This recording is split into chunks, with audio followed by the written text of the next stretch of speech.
Welcome to the John and Heidi Show podcast. John and Heidi. Here's John and Heidi. Thank you so much for listening to the John and Heidi Show on a Thursday. Hey, baby, how you doing? Hey, I am fantastic, and yourself? I'm good as well. I don't know about fantastic, but I'm good. I'm excited. I've got a guest today. We've got a book called the Jolly Roger Social Club, and this is serious. You're over there smirking. It's about some people that are like retiring and going to these tropical places, and they're getting killed. Oh. It's a true story. And the guy was doing research on this story and thought, that'd make a fascinating book. So people who are going to these places that every time we watch TV and you see these Caribbean places, you're like, oh, hey, we should go there. We should retire and go there. I'm like, yeah, I don't know. I don't know if I want to do that now. Hey, speaking of faraway places, an Australian motorist was convicted of assault on an officer because of his breath. Jeffrey Pierce admitted in court he noticed that he was being pulled over, so he chewed a clove of garlic so his breath would be smelly because his friends told him it would be a way to get the police to leave him alone. I don't know if an assault charge is really the right thing. Yeah. Give him a ticket for what he was doing, but be nice out assault, there. really? Yeah, don't assault officers with deadly breath. That's bad. And don't assault officers in any way. I want to start a movement across our country. Every time we see a soldier in uniform, what do? We thank them. Thank you for your service. Every time. Ladies and gentlemen, do me a favor. If you see a police officer in uniform, be sure to go over and tell them thank you for your service. Thank you for your sacrifices. I appreciate what you do. So get out there and do that. Coming up, we got some special stuff going on. We'll tell you about that in a bit. John and Heidi. Today is a special day, Heidi. Do you know what today is? What is today, John? I thought you'd never ask. It's Thursday, July the 21st. Today is Get to Know Your Customers Day. It is also Legal Drinking Age Day. So this must be the day that the legal drinking age changed. It's also No Pet Store Puppies Day. Now, we don't have pet store puppies. We do not. We have two puppies. We did buy our dogs, though, from a breeder. So is that like the same as a pet store puppy? Well, they weren't in a store, but we did purchase them. We didn't buy Miley. They gave her to us. Well, yeah, only because they couldn't sell her. They said she was broken and we can't sell her. You can have this one.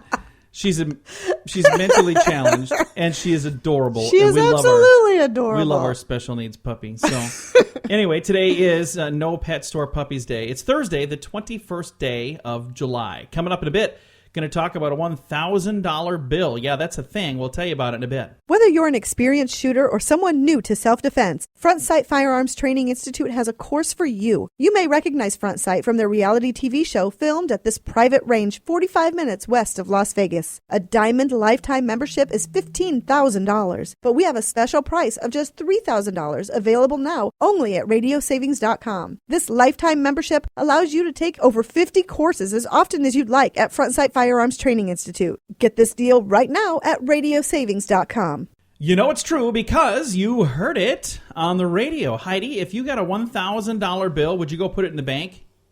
No. No, you shouldn't do that. Officials from the American Savings Bank in Munster, Indiana, say a woman stopped in and deposited two crisp $1,000 bills. Well, the bank president, Michael Mellon, called the customer immediately and said, you need to take these back. And it's not because they were phony, and it's not because she did anything wrong. It's because she didn't realize they are worth a lot more than $1,000. That was nice of him. It was very nice of him. A rare coin dealer says the bills could be worth about $4,500 each. The bills were issued in 1934. They've been out of circulation for quite some time now. The woman said she got the bills from a relative a few years ago. She had no clue that they were worth that much money. Yeah, that's awesome. So we need to figure out what that bank is, and we need to start banking there. It'd be nice to have a bank we could trust. There you go. Wouldn't that be fantastic? That would be really nice. It was called American Savings Bank, but it's all the way over in Munster, Indiana. I would be willing to mail checks. No, that was very nice of them. My uncle lived, this is a few years ago, he lived next door to a gas station. And he had stopped into this gas station to get something, and they were talking about $500. No, there's no such thing as a $500 bill. And he said, what do you mean? He said, what do you mean there's no such thing as a $500 bill? And they said, there was a guy here getting gas in a camper, and he tried to pay us with a $500 bill. And my uncle was like, there is such a thing. And they said, what did you tell him? And they said, we sent him down the road. So he went from gas station to gas station, anywhere there was a camper, and he was trying to find the person because he's like, I'll buy your $500 bill from you. Yeah, and I'll give you the change. And he said, I never did track the guy down, but he spent the rest of his afternoon. He was driving around town looking for the guy with the $500 bills. So Wow. I was like, well, that's kind of cool. All right. And this deal here happened in Muncie, Indiana, and she had some $2,000 bills. They're for real. And they're worth a lot more than $2,000. And you know it's true because you heard it on the radio. John and Heidi. The John and Heidi Show is brought to you in part by the Keystone Treatment Center. This is your brain, and this is your brain on drugs. We share silly stories here on the program, but addiction is no joke. If you or someone you know suffers with an addiction to drugs or alcohol, make today the day you seek help. Call toll-free 844-204-1055. That's a toll-free number. Again, 844-204-1055. And this is your brain on drugs. A man is blaming his gambling problem on medication. Yeah, A nice try. Former Wall Street banker said he lost $3 million gambling, and he says it's because of prescription medication Mirapex, a popular drug used to treat Parkinson's disease. Randolph Simmons is suing German drug maker Boehringer Ingelheim, Pfizer, and Pharmacia and Upjohn. I don't know. I don't know who any of these are. I think I got Pfizer right. I think that's the only one. He claims that he took the drug from 2002 to 2007. What are you laughing about? I have something horrible to say, but Well, I'm not going gonna- to do this. Why do you even do this? A rep for Pfizer says they haven't made this since 2007 or 2005. Medical studies first linked the drug to compulsive behaviors, including gambling. So anyway, it turns out if this guy was using this all the way up till 2007, like he claims he was using it illegally. So chances are he's probably not going to win. There you go. Anyway, I don't know what she's laughing about. I'll get to that in a bit. And we have your moment of duh on the way. John and Heidi.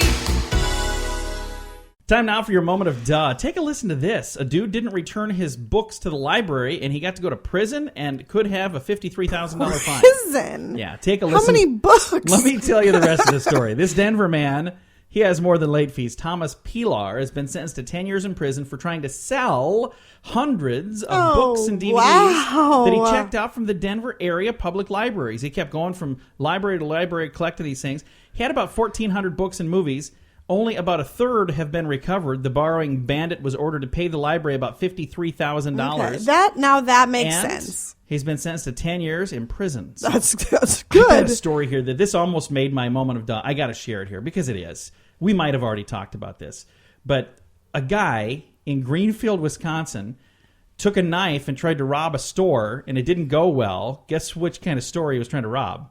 A gun. A gun store. Gun store. Yeah, that is a moment of duh right there. That definitely is. He came in- literally bringing a knife to a He gunfight. pulled out a knife and said, give me your money. And they pulled out their guns and said, give me your knife. Oh, that's funny. We've got your scoop of the day on the way. The Scoop of the Day is brought to you by Wells Blue Bunny. If you want delicious ice cream, be sure to look for the Blue Bunny. Sure to have your favorite flavors. Learn more at bluebunny.com. Now, your scoop of the day. Some doctors believe that if you want kids to develop healthy immune systems, you need to get them exposed to germs and pet hair and peanut butter and even intestinal worms before the age of 3. So saying get them sick, and then later they won't be so sick. I don't know about the intestinal worms. Yes. I don't believe I've ever exposed my children to intestinal worms. If only we had a webcam. Heidi was shaking her head yes I was, until I got until to you said intestinal worms. And then I'm her like, eyes got awfully well. big. It's like, yep. that seems what? like child abuse, but no, I agree with that. They have to be exposed to those things, otherwise they will be vulnerable forever. I think that's kind of Our cool. children are perfectly healthy because They're they they're lived in impervious filth. to everything. They're not allergic to anything. I mean, I especially wasn't afraid to let them get dirty. I wasn't Especially not afraid to dust. Right. That's absolutely Saying we true. I have don't that. like to dust. Hey, 10 inmates escaped from a prison in a vacation resort area of Cancun. That's not good. Inmates are on the loose. They're taking a break, too. Hey, a sober living facility in Central California is a Pokemon Go stop. The facility houses released sex offenders, and the founder of the place, Sunny Acres, told a reporter, I have no idea what Pokemon is. I have no idea who put the stop here. If it was sabotage, must have been because we don't want kids showing up here. So and that's a bad thing. So they get kids running up to a Somebody sex did it offender on house. purpose to... Now, I think the whole Pokemon Go thing is hopefully seen its moment. Yeah, I just think it's the most ridiculous concept. And if you're a big fan of it, I'm not trying to make fun of you, but I did post a thing. It's ridiculous. I posted a thing the other day. My new game is called Pizzamon Go. You're And so instead of Pokemon Go, lame. I posted it, and it's already taken the internet by storm. We have 4 people that are playing this now. They have millions. We have 4 people. Oh. No, I said Pizzamon Go, and it's such an easy game because you call them, and they'll come right to you. So you don't have to go out looking for them. And they'll bring delicious goodness. There you go. I'm like, hey, this is awesome. All right. I don't really have that game. I just made fun of it. So moving right along. If you're looking to change up your morning commute, you might want to try what they do in Boulder, Colorado. You know what last Friday was there? What's that? Tube to work day. You're supposed to float to work on an inner tube. Oh, that's fun. Unless, of course, you don't work near a body of water. Then that's going to be a little tough. A love-struck German man tried to impress his girlfriend by laying out hundreds of candles in the shape of a heart and spelling out the words, "You set my heart on fire." But Guess he set what the happened? yard on fire. He set his house on His fire. house. It was a neat idea. It's a great idea. Like, oh, that's you very love me sweet. so much. Too bad we burned down the entire apartment complex. NBA player Jeff Teague, and I don't know who that is, but he makes $8 million a year playing in the NBA. Whoa. And it was just revealed he lives in his mom and dad's basement yet. Why? I have no idea. He makes $8 million. You'd hope that he at least paid off their house, I hope. I don't even know what team he plays for. Again, we're not sports people here, so don't hold that against us. But I thought that was kind of a fun story, don't you think? Maybe his mom and dad want him there. There you go. I would have kept my son here as long as I could have, but he insisted on moving out. So, have you ever heard of Badwater? It's a thing in Death Valley, No. California, billed as the world's toughest foot race. Participants run nonstop for 135 miles from Death Valley to Mount Whitney. Weather conditions are extreme. Temperatures get up to 120 or more, even in the shade. And it's not uncommon to have those kind of temperatures. Consequently, very few people, even among the ultra-marathoners, are capable of finishing this grueling race. And that just recently happened. Again, it's called Badwater. It's in Death Valley, California. yeah, no thanks. Not into that. I wouldn't even want to do it if it was just, nice out and I was running downhill the whole time. I'd still don't want to do it. A driver in China was fixing a flat tire on the highway, and he didn't have any road flares. So guess what he used instead? What? A puppy. He set a puppy on fire? No, he didn't set it on fire. Thank goodness. No, he had a puppy in a cage, and he decided, I'm going to set this out in the street to keep the drivers from hitting me. They'll hit the puppy instead. Jeez. Well, police spotted the small dog in the cage that had been placed in the shoulder of the road. The driver told officers he used a light-colored dog because he didn't have road flares or anything else to alert motorists. So, hey, at least he was trying to, think of something. Wow. That didn't work out so hot. It's going to do it for your Scoop of the Day on a Thursday. John and Heidi. This has been quite an election so far, and we've got a long ways to go. Stay informed at politicalstorm.com. It's a cool site with political news and information on the campaigns, plus a place to chime in and have a say in what you think. If you're into politics, you need to check out politicalstorm.com. Get informed from several different sources all in one place. Listen to podcasts like mine and learn about current election topics, read fun editorials, and engage your brain. It's your country. It's your vote. It's your voice. Politicalstorm.com. That's politicalstorm.com. John and Heidi. Thank you so much for listening to the John and Heidi Show. We got a special guest joining us right now. We have reporter and former diplomat Nick Foster, and he's got a book called The Jolly Roger Social Club. Nick, how are you, sir? Pretty good. How are you, John? Great to be with you. Well, it's great to have you on the program, and this is kind of a fun idea for a book. I know lately we've heard more and more about people living abroad. So first of all, what was the thing that made you decide I'm going to write a book about this? Well, I found out about the story totally by chance. I was writing a piece for the Financial Times back in 2011. They'd asked me to write a piece about real estate in Panama. Did some research on the internet, and I found this really strange story about... The bare bones of the story was that there was this young man, William Dayton Holbert, who was living in an expat community down in Panama, on the Caribbean coast of Panama. he'd suddenly fled his home. The police arrived, and they found 5 corpses buried in a patch of jungle at the back of the house. Wow. They found a bunch of checkbooks that didn't belong to him. They found a jar containing, gold dental fillings and crowns. And they found ammunition for an AK-47, so something was clearly not right. Yeah. And I just kind of got into the story, and I wondered about that expat community down in Panama, first of all. And as the story progressed, essentially I was researching it in real time. I decided there was enough material to write a book about it. And 5 years later, the book's on the shelves in the bookstores. So I'm pretty pleased about that. But yeah, essentially it's just an amazing true story. And this is kind of like a nightmare version of the International House Hunters, isn't it? Yeah, no kidding. I mean, what happened was that this man set up a bar down near his house. And he basically had neighbors coming for kind of cut price cocktails and cheap beers. And he was listening to their stories. He was listening to how these other expats, these fairly, if you like, young retirees, so folks in their 50s who go down to Central America. Maybe they don't like the winters in the Midwest anymore. They go down to Central America where it's warm all the time. They buy property. And he was listening to their stories. So he was listening to how they owned their property. He was listening to where they kept their assets, where they kept their money, and he was taking notes. And he killed those people for their properties, for their real estate, and also for their money. So it was a crime motivated by greed. But what I found was that people, those folks, but other folks too, tend to open up really quickly when they're overseas. You know what I mean? The effect of the heat, maybe drinks in bars, alcohol's a bit cheaper, and they become trusting of other folks, especially North Americans who maybe been living there for a longer period.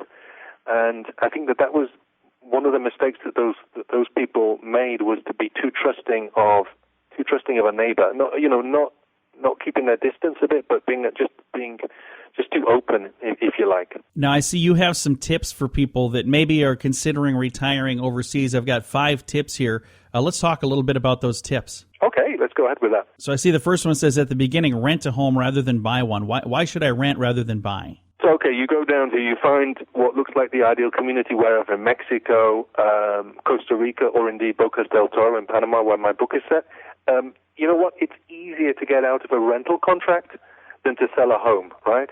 So, take it easy, take your time. It's better to rent, because afterwards, if you don't like it, you can fairly easily break a rental contract, but selling a home is more tricky. So I would say that's the first thing. Do you want me to give you some others? Yeah. One thing that's really, I think is really useful is try to find people, other expats, who maybe have a less kind of like a rose-tinted view of life wherever it is, whether it's Mexico, Costa Rica, Panama. Try to actively search these people out. Find people who have had the odd problem, maybe people who like where they are, but have that can tell you what the problems are. I'd also be a little bit wary about. It sounds obvious, but don't make real estate deals over cocktails. You know what I mean? It's easy to go down a happy hour, chat to the guy from maybe even your home state you bump into who's down there, who's been out there for a while longer, and get talked into a deal. It's better to, take it easy. Don't do deals over drinks. Very good advice. Yeah, I mean, that works for America as well, but I think that the risk is more when people go overseas and alcohol's cheaper, the effect of the sun. The other thing is, I think it's really cool to, if you're going, and we're talking about essentially countries that speak Spanish. Most Americans, when they go overseas with a view to retiring somewhere, it's unlikely to be Europe. It's more likely to be Central America, where the Jolly Roger Social Club is set, or South America.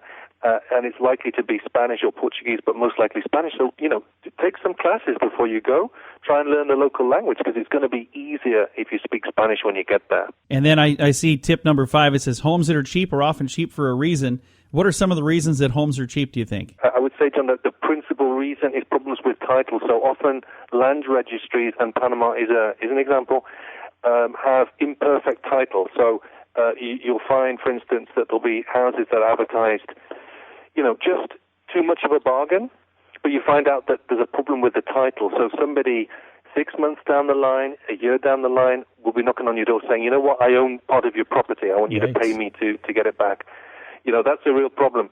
And I think most people can kind of figure out if there's going to be a problem down the line. Often it's because the real estate is just priced too cheap. Again, our guest today, Nick Foster, author of the Jolly Roger Social Club. Now, this is a real-life story of vacation dreams turned into a nightmare, and the book is available right now. Where can we find a copy of this book, Mr. Foster? So you can go to the JollyRogerSocialClub.com. That's a website specifically for the book, which is set up by my publisher, Henry Holt. Otherwise, all the normal places, Barnes & Noble, Amazon, your local bookstore, your local independent bookstore as well, should have a copy right now. It came out on Tuesday. Thank you so much for taking the time to chat with us, and I'm glad that we had a chance to visit about this. My wife, every time we watch the TV show House Hunters International, she's saying, wouldn't that be great to do that? That's the rose-colored glasses you were talking about. Absolutely, and then it can be enriching. I would say that to your listeners. It can be enriching, but, take care. Well, thank you again for your time, sir. Have a wonderful day. You do, sir. Thank you very much, John. Again, Nick Foster has been our guest today. He's an author of a book called The Jolly Roger Social Club, and you can learn more about that at thejollyrogersocialclub.com. Thanks for listening to The John and Heidi Show. John and Heidi. Do you buy lottery tickets? Maybe you wait till the jackpot is big, then you buy one. I was like that too. Like my odds got better because the jackpot was more. Well, I think I found something that actually will give me a better chance to win. It's called Lotto-licious. I learned about this from Richard Lustig. He literally wrote the book on how to win the lottery, and he should know. He's a 7-time lottery game grand prize winner. Richard plays and endorses Lotto-licious, and I just signed up too. I'd love it if you join Richard and I. You can play Powerball and Mega Millions without even going to the store. Sign up right now at RadioLottoPool.com. John and Heidi. Fun fact for you, Heidi. What's that, John? Actor Christian Bale did a commercial when he was just 9. Guess what that commercial was for? I don't know. Pac-Man cereal. Now, wouldn't it have been better if it was Batman cereal? It would have. Pac-Man cereal. I remember Pac-Man cereal. Yeah. He was 9 years old when he did that commercial. Fun fact for you, Heidi. What's that, John? Elvis Presley, when he passed away, how much do you think he weighed? 250 pounds. Oh, close. 230 pounds.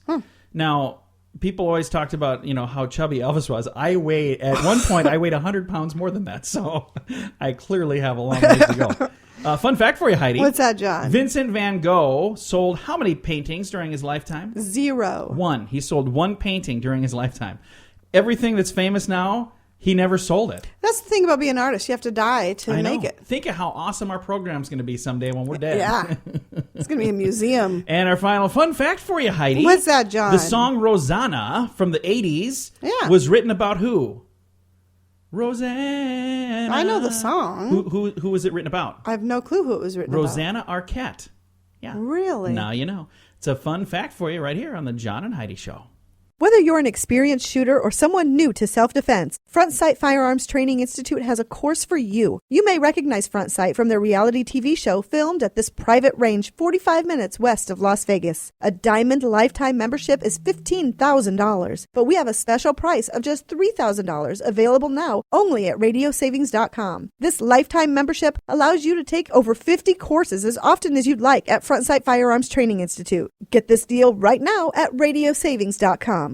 Thank you for listening to the John and Heidi Show on a Thursday. Earlier, we talked about some guy that was trying to be romantic, spelling out, I love you, you set my heart on fire, and he burned his place down. It's sad. It's very sad. That happened in Germany. But right now, we have the nerdy ways of proposing from switched.com. I don't even know what that is. I can't even say it. I goofed up the name of their thing. Knowing your girlfriend's favorite hobby is a great start for planning a proposal. For Bernie Pang, that meant using a game Bejeweled to ask Tammy Lee to marry him. Pang, a financial software programmer, spent a month tweaking the game so when Lee reached a certain score, a ring popped up and a proposal happened right on the screen. That's very, very, very cool. That is cool. I wouldn't know how to do that. So, Candy Crush, which level are you on? I love Candy Crush. So how cool would it be if a ring popped up and said, will you marry me again? And would you please quit playing this game and come see me in the living room or something? An NFL fan started a website to raise enough money for a Super Bowl ad where he'd ask his girlfriend's hand in marriage in front of 130 million viewers. He actually got $75,000 without her finding out, but it was too late to buy the TV time, so instead, the commercial aired with advertisers backing during her favorite show, Veronica Mars, whatever that is. So he raised $75,000 to buy an ad in the Super Bowl. Rather than making a commercial from scratch, one geek decided to take a well-known ad and personalize it for his future wife. The fake iPhone commercial ran through the same parts as the real spot, complete with "This is your music, this is your photos" lines, but then it ended with "This is your proposal." So I don't remember that ad. A guy was searching for an original proposal idea when he decided to make it happen through his work. With some help from the people at Ask Jeeves, the man concocted a plan which his girlfriend would look for her name on a search engine using his office computer. When she did, the top answer was, "Honey, will you marry me?" So that was kind of cool. And then finally, one guy told his girlfriend Jenny he wanted to show her something he'd been working on. He gave her his password, a previous point of contention for the couple, because before she got upset, "Why can't I have your password?" It was because he was working on this. She opened his computer to find happy pictures of the duo. Per his instructions, she pushed the F12 and a picture of a wedding ring popped up with the proposal. Aww. Yeah, he deleted all the other stuff that he didn't want her to see. That would be of huge concern to me. If I was in a relationship with someone who said, "You cannot know the password to my phone. You cannot look at my phone." Neither one of us has a blocked phone. You can go onto my phone anytime you want. Do we ever go on each other's phones? No, but because we have nothing to be suspicious of. No. Somebody who is locking something up and being secretive has something to hide. Yeah, I got nothing to hide. You can use my phone anytime you want. There you go. We're way over on this break now. I'm sorry for taking so much extra time, but you know what? It is nice to hear from Heidi once in a while. So thank you for listening to the John and Heidi Show. Hey, this is Tim from Hope and Faith Machine Works. Are you having one of these days? How in the world am I going to do that? Or even, if I could just have this, my life would be so much easier. Well, this kind of stuff is my specialty. At Hope and Faith Machine Works, we work with anyone who needs something built, fabricated, or just done right. We've done medical, industrial, PLC, and prototype designs. You can reach us at yourhopeourfaith.com. That's yourhopeourfaith.com. Thank you for listening to the John and Heidi Show on a Thursday. This is interesting. Investigators say a man's rear end may have caused a gas station fire. Experts think the energy built up when the driver slid from his seat and sparked out from his fingers, whatever that means.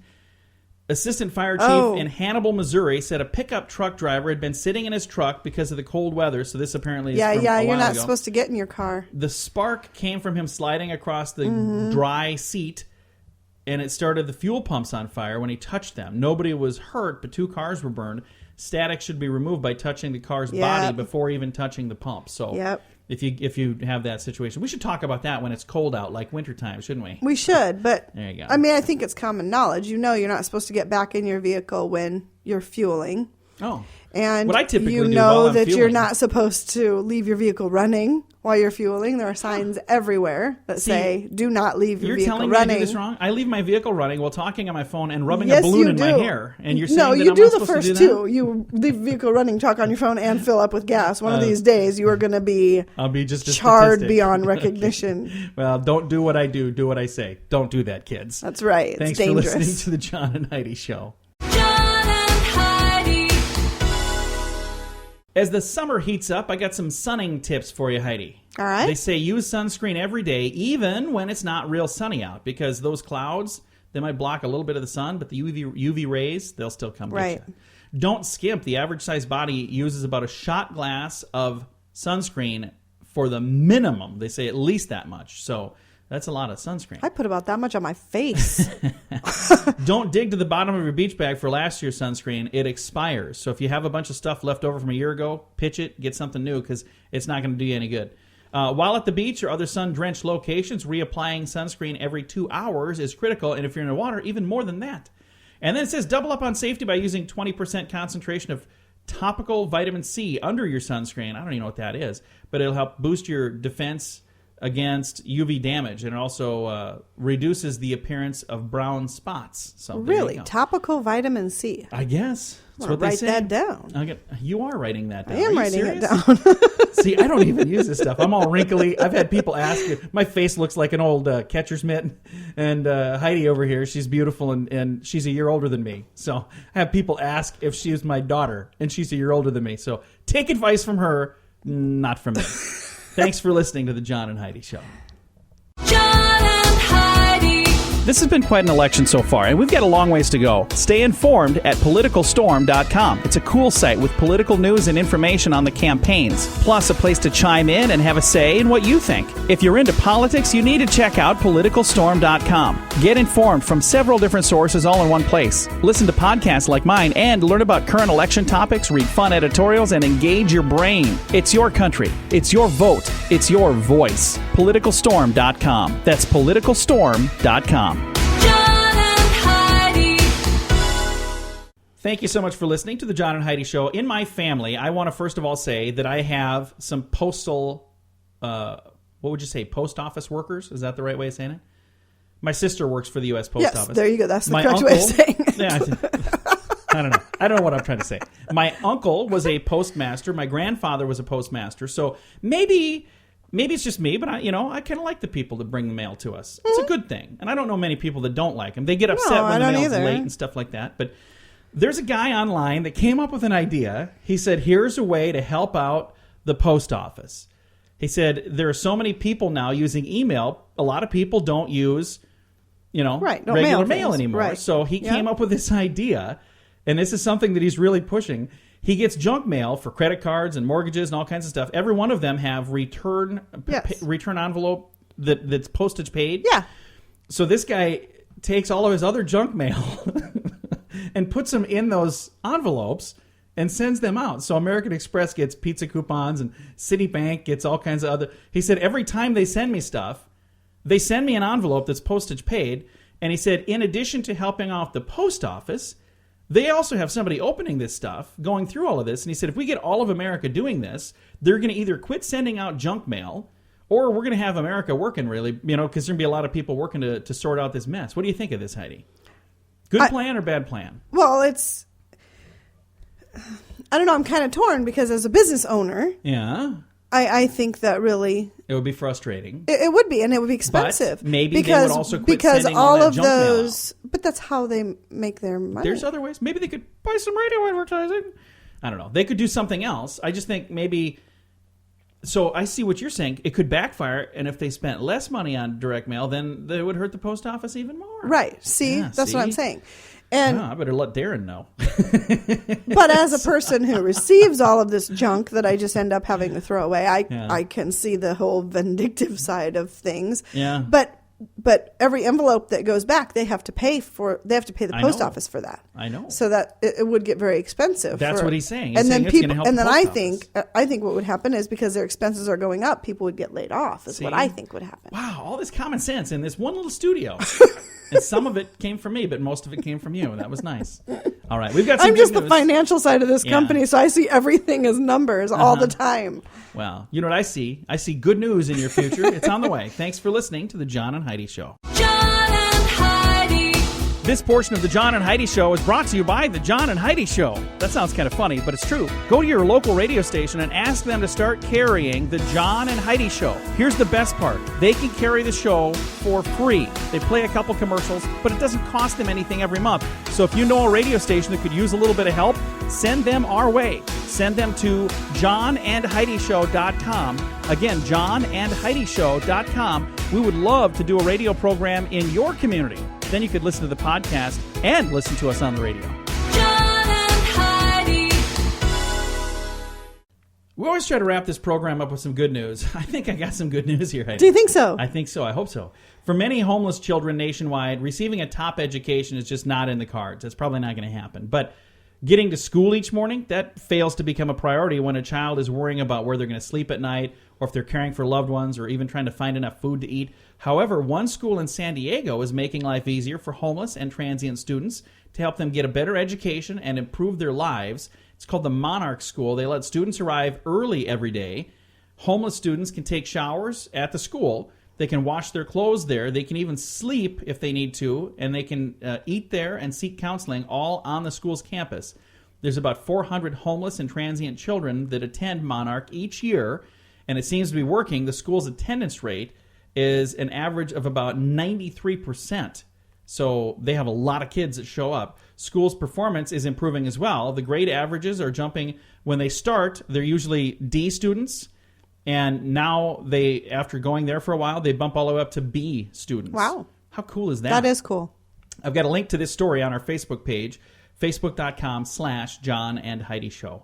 I think that's really cool. Now, I've never been in a situation where I've because I've never even been in that situation. I wouldn't want to be, and for those of you that are, I pray for you all the time, because I hope that you get a better situation where you're not in that. But I just can't even imagine how hard that would be. I remember watching the movie that Will Smith and his son, I think that might have been his Pursuit first of movie. Happiness. That was such a great movie, and it was so hard when I was watching it, because I was like, wow, that's reality for some people. And it's really, really sad. And I thought it was so cool that they had the real place where Chris Gardner was going. It featured the real people in that movie, which I thought was so awesome. So it's neat to see that there are people out there that do care, and this Monarch School sounds like they're making a big difference. So that's awesome. And it's good news right here on the John and Heidi Show. Time to say goodbye, Heidi. Goodbye, Heidi. Goodbye, everybody. Have a great Thursday. Thanks for listening.